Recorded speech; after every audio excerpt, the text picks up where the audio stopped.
BBC Sounds. Music, radio, podcasts. Hello and welcome to the Farming Today podcast with me, Charlotte Smith. In this episode, a ban on bringing meat and dairy home from European holidays to protect against foot and mouth. It's probably the most infectious viral disease in animals known to man. Could a trade deal with India hurt farmers here? Potentially we could have imports of sugar coming in from India, which UK farmers are just unable to compete with on a price basis. And wildlife under threat of wildfires. So for a barn owl, they need a pretty large home range, and it's hard to know how the barn owls sort of come back from that, how they survive. But let's start this morning with spring. At the risk of tempting fate, our sister programme Farming Today celebrated the season all this week, from dairy cows going back into the fields to arable farmers hoping for rain. Well, to give you just a flavour of the week, Fiona Clampin has been on a sheep farm in Dorset, not for lambing, although that is well underway, but to talk shearing. She met Ed Goodfellow, a shearer and competition judge in West Dorset, who's been testing out his kit for the main shearing season ahead. So one is a comb and one is a cutter, and just one runs over the top of the other one. Yeah. And it cuts just like a pair of scissors, but very, very fast. Actually, it's no different to what's in like your clippers and your hairdressers. Right. Have you ever tried to cut your hair with it? Oh yeah, I've done my hair. Yeah. We cut friend's hair with it once. We did. It cuts all right. Don't worry about that. Right. Let's see if this works. First thing you do is we pull up. We sit her on her bottom. Is what we do, and she's quite happy relax on her bottom. She sits on one side of her cheek. We start by taking the belly off. Once the belly's off, we push out one leg and back through the crutch on the sheep to the second hind leg.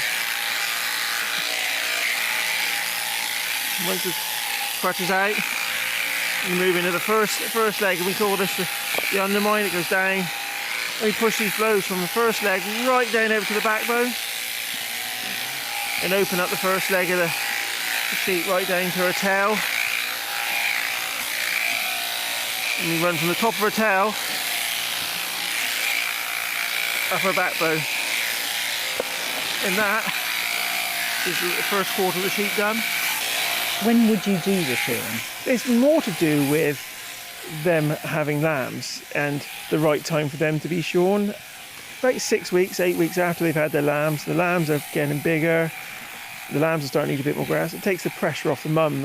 She then puts a bit more energy back into her own body rather than milking off her own body and struggling. She actually puts a bit of condition back on. So then it's the right time to shear them.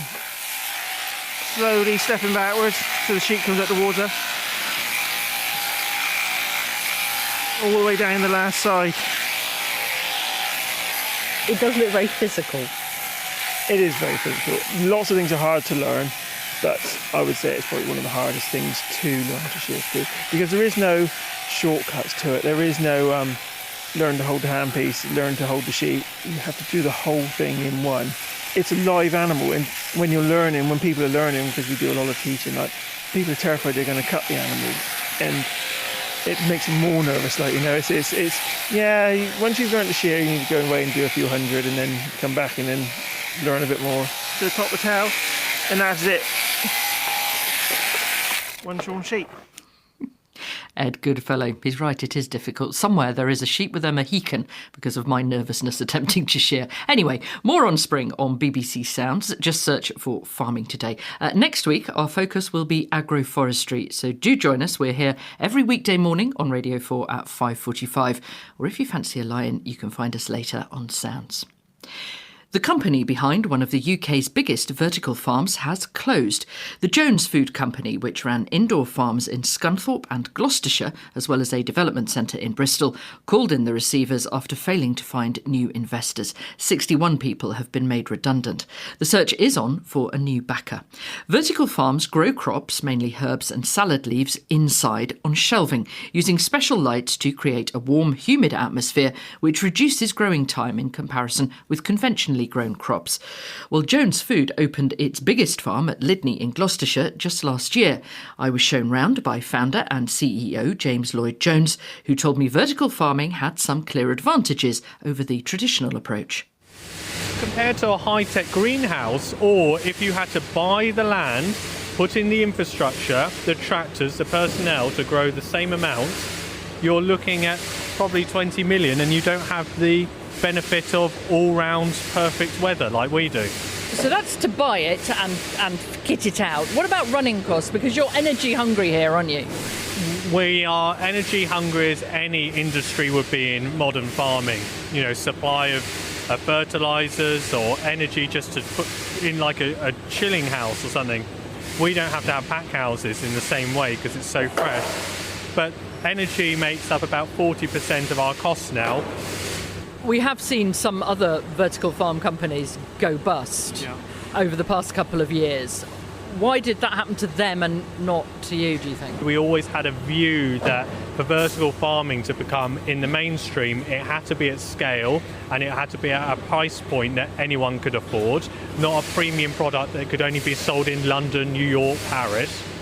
And as you've seen from the factory, all the money goes on the machinery, the technology, and trying to make it more efficient rather than just big marketing spends. What role do you see then in the future for places like this? Will there be sort of one on every industrial estate on the edge of every city? I think it's been a fallacy that you need to grow food in a city. I couldn't build this in London. The land would have been 100 million before we started. So what is better is to build them in areas where you're very close to food distribution centres. And that's what we've got in both Scunthorpe and here. We've identified that if we build 94 of these in this country, we will displace all need to import salads and herbs. James Lloyd-Jones speaking to me last year. Well, Sally Challoner has been looking at this for us. Sally, what went wrong? Well, it's not entirely clear, as Mr Lloyd-Jones told me he's not allowed to speak to us now the administrators are in. Ocado, the online grocery chain, is the major shareholder and have pumped many millions into the business but didn't want to grow their stake.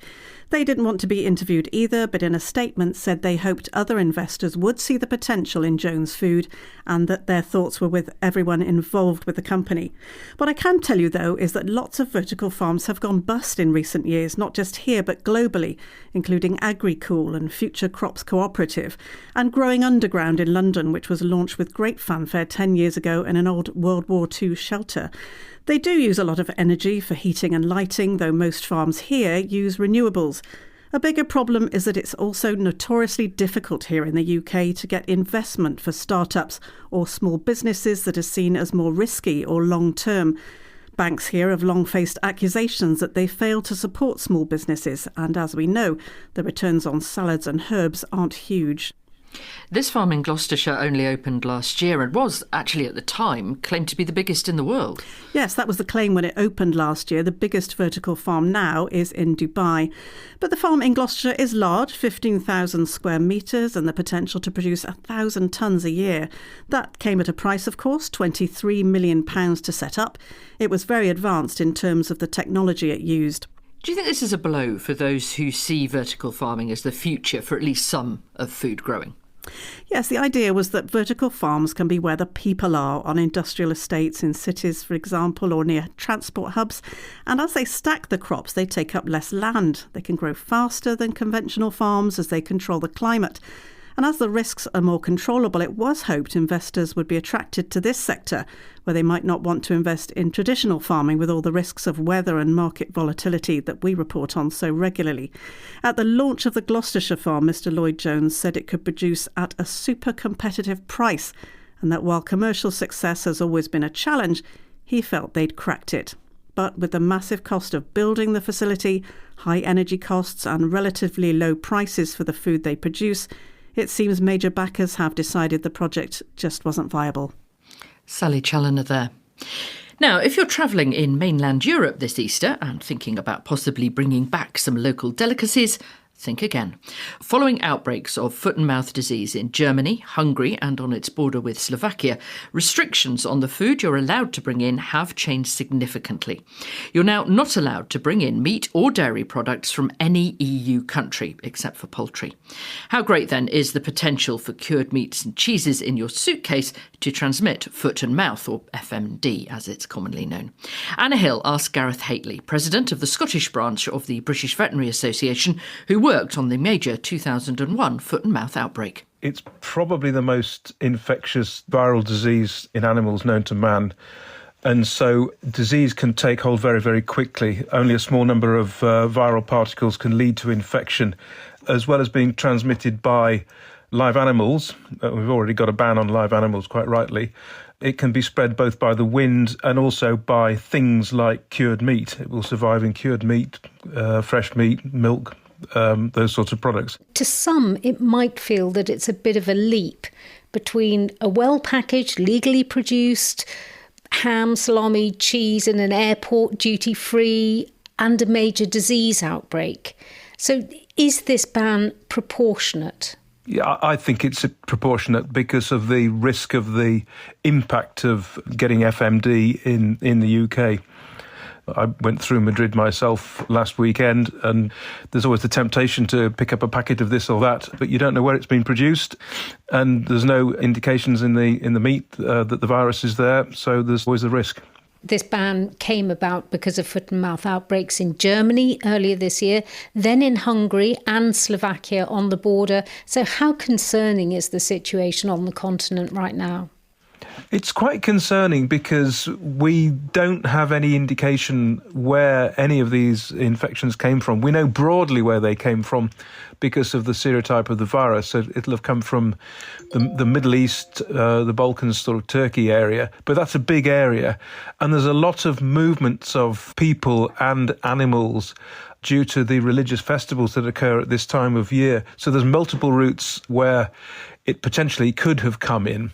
So how confident are you in the UK's surveillance then for foot and mouth, for instance? One of the things that's happened recently is, you'll be aware of, is there's been a blue tongue outbreak, and there is some overlap in symptoms in live animals between blue tongue and foot and mouth disease, and having greater awareness of a notifiable disease that's already present in the country is a great help towards disease surveillance on the ground. And what about our readiness for an outbreak here? Have there been any big exercises? The UK government reviews its readiness every year. There are regular exercises carried out. I think the last one was in 2018. There's always an argument that we should do these things more frequently. They are quite expensive, but given foot and mouth and the impact that can have, it's worth every penny of preparedness. Gareth Haitley there from the British Veterinary Association. There's been a bit of talk about trade deals this week, with the US Vice President JD Vance talking about a prospective UK-US agreement, and that's making farmers nervous. They worry that agreements risk undermining them, and this week raised concerns over a deal with India, saying it mustn't allow imports of cheaper food produced to lower standards. The Chancellor, Rachel Reeves, has been meeting with delegates from India. Reports say a deal is getting nearer. Well, the National Farmers Union says it recognises this could provide opportunities for UK farmers to export high-quality goods to India, but cautioned that some imports from India, including government-subsidised sugar, must not be part of the deal. Charlie Reeve is markets editor at Farmers Weekly, and I asked him first what opportunities there might be for UK farmers in exporting to India. There's a huge potential market for British food exports. India has a population of more than 1.4 billion, so this provides opportunities for several farming sectors. One would be added value dairy products such as cheese, and another would be lamb exports. Currently, lamb is sold on a fairly small volume compared to some other countries in India, but it has a huge scope to expand lamb's consumption with a vast growing middle class. So what about the quality of production? Are there concerns about the way some food is produced in India? I think there's several challenges that have been raised by a potential of an India-UK trade deal. So firstly, there are concerns that a trade deal could allow imports of foods which are grown using products that UK farmers are restricted from using, such as certain pesticides. The Pesticide Action Network has actually warned that foods with higher levels of pesticide residues could potentially undercut domestic production. And also the National Farmers Union has mentioned sugar imports from India. Why are they worried about that? Well, the NFU has said that a World Trade Organization panel has actually found that India broke its international trading rules by unfairly subsidising its sugar sector. This would mean that potentially we could have imports of sugar coming in from India, which UK farmers are just unable to compete with on a price basis. However, the government here has said that it will protect farmers here from imports which don't meet UK standards, hasn't it? Yes, the government has said that it would not undercut and it would hold its high standards. And do you think farmers here will have enough clout to make sure their voices are heard? I think bodies such as the National Farmers Union will be strong in their voice on any of these trade issues, especially following on from other trade agreements we've seen in previous years, such as Australia and New Zealand, and some of the knock-on effects we've seen from those. Charlie Reeve from Farmers Weekly. A Department for Business and Trade spokesperson told us, "We are negotiating a deal with India that prioritises economic growth and opportunities for business as part of our plan for change. We will only ever sign trade agreements which align with the UK's national interests and uphold our high animal welfare standards." Well, that talk of high British standards prompted a listener to get in touch, asking exactly what these standards are and how high they might be in comparison with other countries. On its Back British Farming website, the National Farmers Union says, British farmers produce affordable quality food to world-leading animal welfare and environmental standards. Now, some of those standards are laid down in law. For instance, battery cages for hens are banned. Now, some of the standards are in assurance schemes, or they're set by retailers trying to attract consumers keen on higher standards. So, for instance, while the law allows colony cages for hens, where groups of birds live together and have space to express some natural behaviours, many supermarkets won't sell eggs from caged hens, and so their suppliers have to use different systems and reach higher standards than those the law demands. Professor David Main from the Royal Agricultural University says all this means our standards are well policed. For the UK, each one of those set of standards are assessed. So for the legislation, a small percentage, it is a relatively small percentage of farms are visited by government vets. For the assurance schemes, the vast majority are visited essentially on an annual basis, and they are assessed by an independent assessor. And then sometimes the actual retailer also will have additional visits, or the company producing will have additional visits. So there's a good set of people that are going down the farmer's drive, as it were, and checking that the animal welfare standards are being complied with in British farming systems.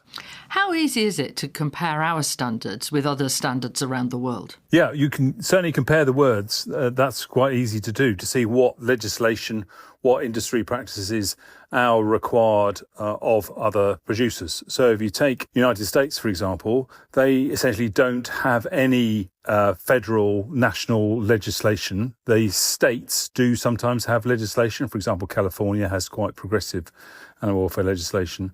And then they may or may not have industry schemes, but they don't have the extent that we do. They don't have the large number of farms in the assurance scheme standards. So yes, you can look at the standards, because basically in the US there isn't a national set of legal requirements for animal welfare on farm.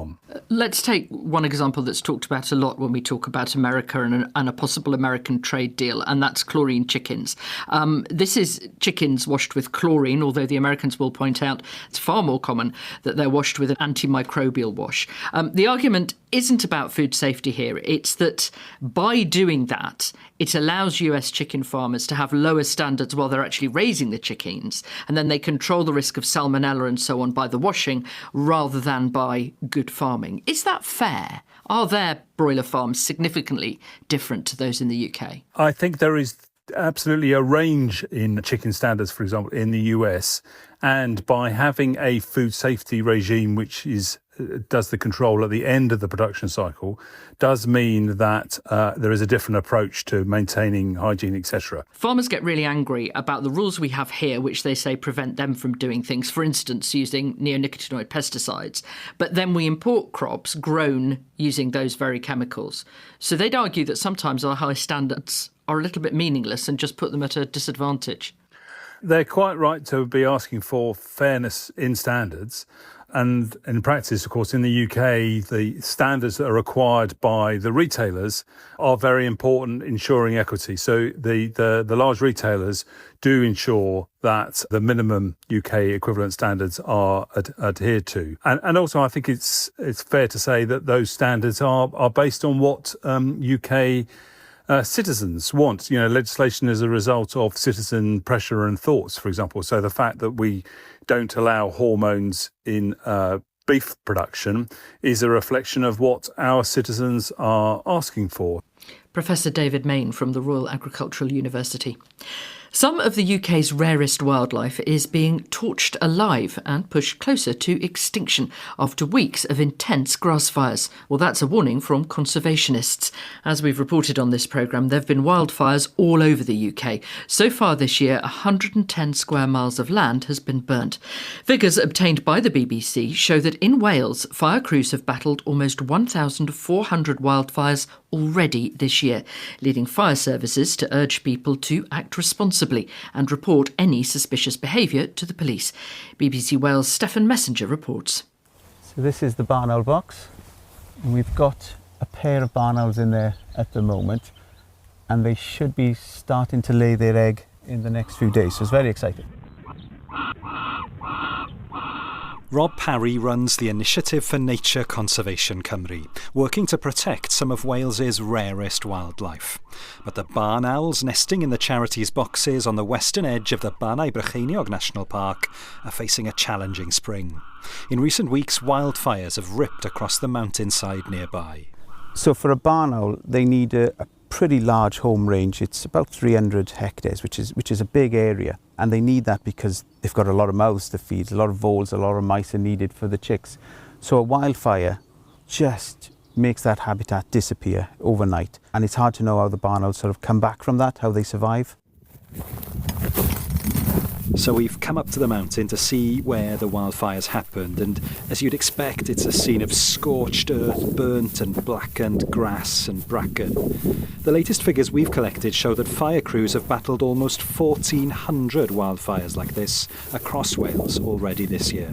So you've spotted something here, Rob, in the middle of all the burnt grass. So this is one of the victims of the flames, and if you just peel some of this dead burnt grass away, you can see a nice nest in there, a woven nest, and that's probably a field vole. So if you're a species that is under the cosh anyway, to start your season off, your breeding season, under these conditions where there's no food, there's no shelter, it's just something that they can't cope with, and we're going to be losing them quicker.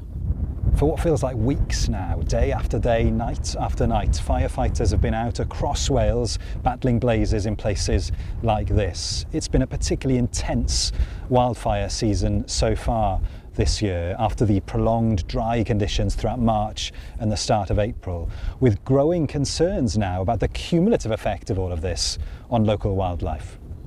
We're extremely worried. This is looking like it's going to be the worst year for seeing our wildlife going up in flames. My name is Ben McCarthy. I'm Head of Nature Conservation and Restoration Ecology at the National Trust. As the habitat is burnt, the invertebrates in particular and other ground dwelling animals like reptiles are simply being torched alive, and that then cascades through the food web. It's horrible to see because you know what's here, you know the precious sort of wildlife that's here, and it's all under risk already from climate change, from all the development that we have. Becky Davis of Natural Resources Wales. She says the agency is working with partners to help ensure upland areas are less susceptible to damaging fires. So what we need to do is reduce the fuel loads. So if we have quite sparse bracken, we have a healthy habitat, so a mosaic, so bits of grassland, bits of bracken, bits of heathland, fire belts as well, so having lots of trees around, they don't burn as quickly.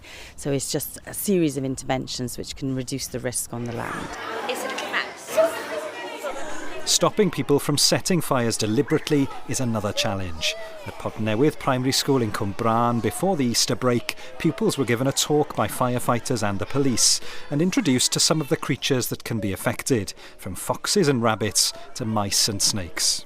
They brought some animals in to show us what could happen, what animals could definitely get hurt. And what do you feel like you learnt today? Don't basically put the animals in danger or put yourself in danger.